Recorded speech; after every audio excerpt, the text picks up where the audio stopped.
Entrevista Venevisión, líder en opinión, por tu canal independiente, Venevisión. ¿Qué tal, amigos? Muy buenos días, bienvenidos a Entrevista Venevisión. Tal como lo anunciamos, vamos a conversar con el diputado ante la Asamblea Nacional en representación del PSUV, Ukbel Roa. Gracias por estar aquí con nosotros, muy buenos días. Sí, buenos días, Andrew. Importantes temas que conversar, sobre todo comprendiendo la reunión que sostuvieron representantes de la MUT el día de ayer con representación de la UNASUR y el representante de la Conferencia Episcopal Venezolana para retomar el proceso de diálogo en el país. ¿Cree usted que esto tendrá algunos avances? ¿Se podrá retomar el diálogo nacional? Mira, buenos días a toda Venezuela. Yo no solamente lo creo yo, el presidente de la República ha sido enfático y todo lo que es los voceros de la Revolución Bolivariana. Nosotros vamos a seguir apostando al diálogo. Tal como lo decía el canciller Elías Agua, quien no quiere diálogo quiere guerra. Nosotros no podemos experimentar y tenemos que vernos en otras experiencias en América Latina, donde las naciones, los pueblos han llegado a eso, a lo cual apuesta un sector del oposicionismo venezolano, que es llegar a una confrontación entre venezolanos para después entender que el mejor proceso es la paz. O sea, el mejor proceso es el diálogo. Y te pongo ejemplos. En América Latina se han dado, como lo que ocurrió en Nicaragua, en Guatemala, en países de Centroamérica, lo que ocurre actualmente en Colombia y que tiene años.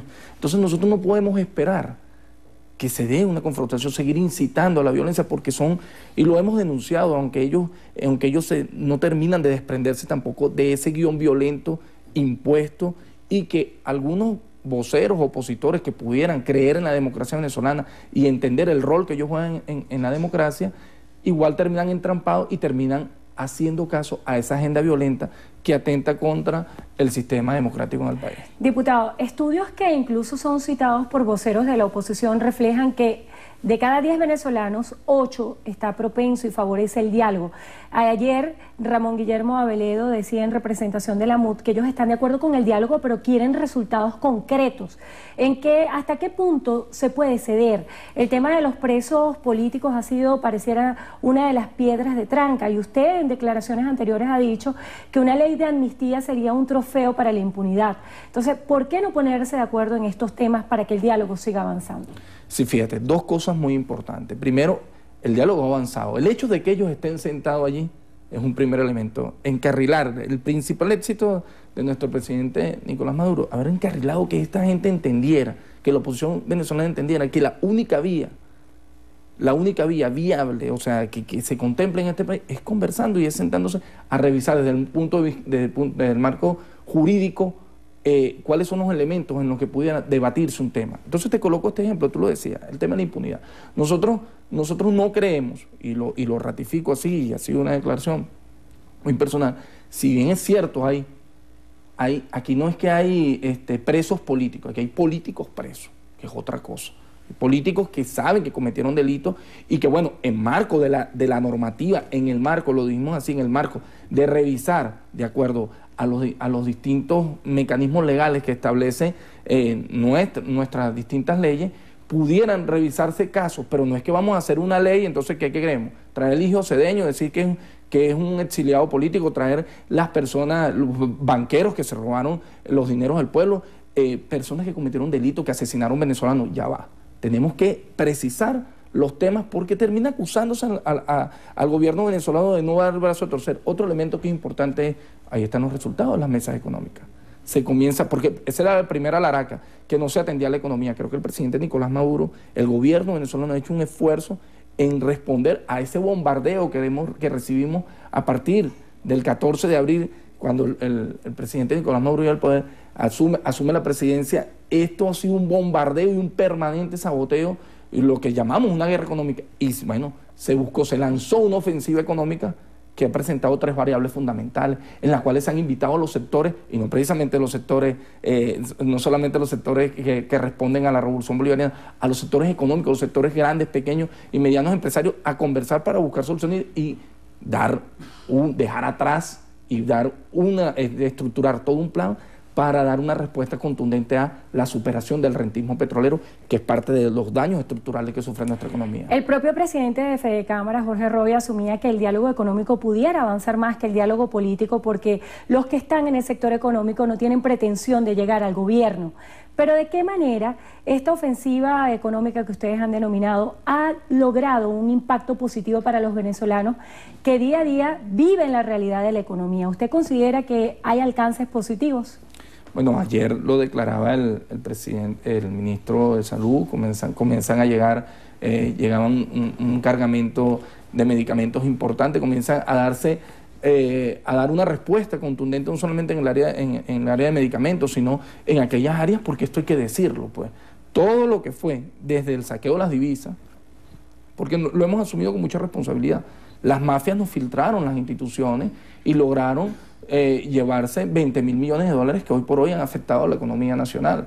Pero todavía no se le ha dicho a los venezolanos quiénes son esas empresas de maletín que estafaron a la nación. Fíjate que se vienen trabajando los temas. Lo que pasa es que para poder, nosotros no podemos, el Ejecutivo Nacional trabaja en base a no hacer un festín o banalizar la denuncia, de verdad. Nosotros queremos que esos responsables realmente vayan presos. Ya la Fiscalía tiene eso en sus manos, la Fiscalía está haciendo los estudios correspondientes y sobre todo revisar cómo ha sido todo este plan financiero que se montó para desbalancear, crear un desbalance en la economía nacional y que nos interesa, que debería interesarle inclusive a los opositores, a la oposición venezolana, que en definitiva hay un pueblo que también vota por ellos, que son tan venezolanos como los que respaldan a la revolución.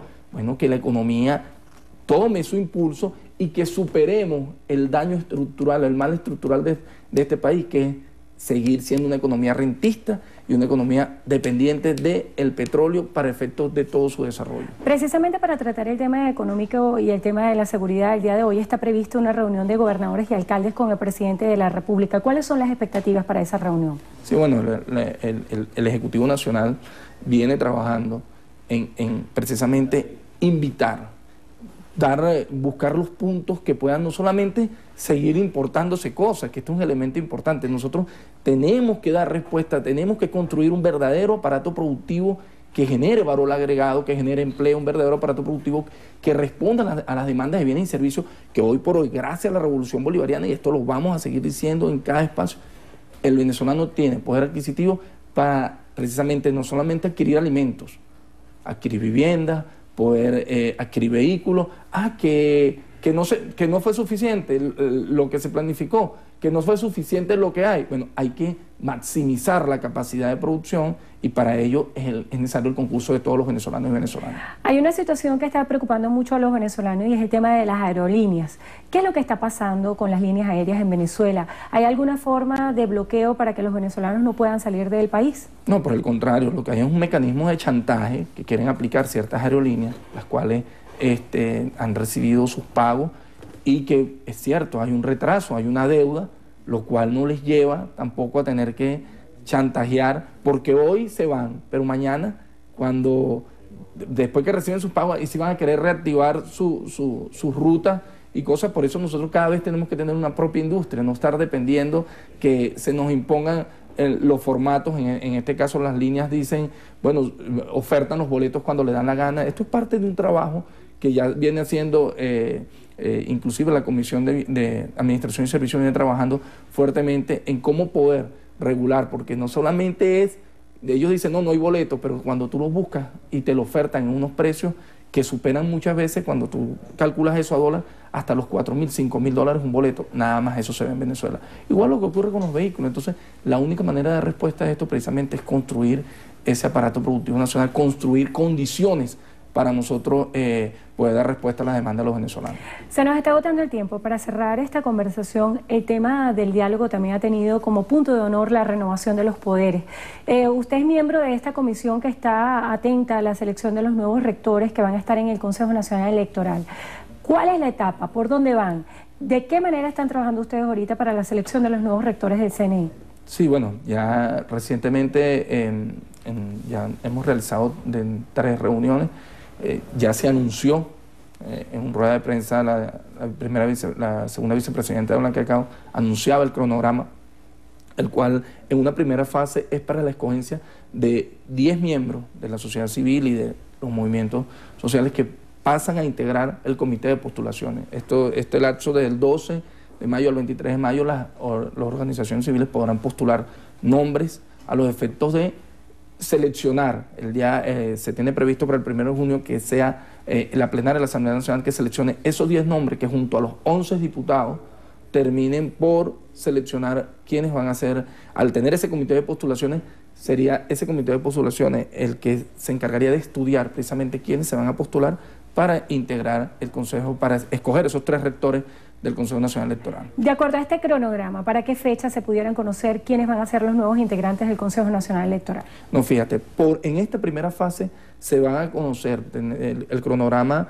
que se ha planificado es para que el día 1 de junio ya se pueda dar a conocer, se pueda presentar en plenaria quiénes serían esos 10 miembros adicionales, o sea, 10 miembros que conformarían junto a los 11 diputados las 21 personas que estarían trabajando para la selección de esos rectores. De allí en adelante, de acuerdo a los estudios, de acuerdo a los cronogramas que se establezcan, la revisión de credenciales, tocará establecer un nuevo cronograma de fecha para la escogencia de esos rectores.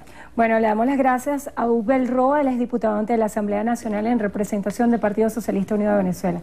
Gracias por estar con nosotros hoy en Entrevista Venevisión. Gracias.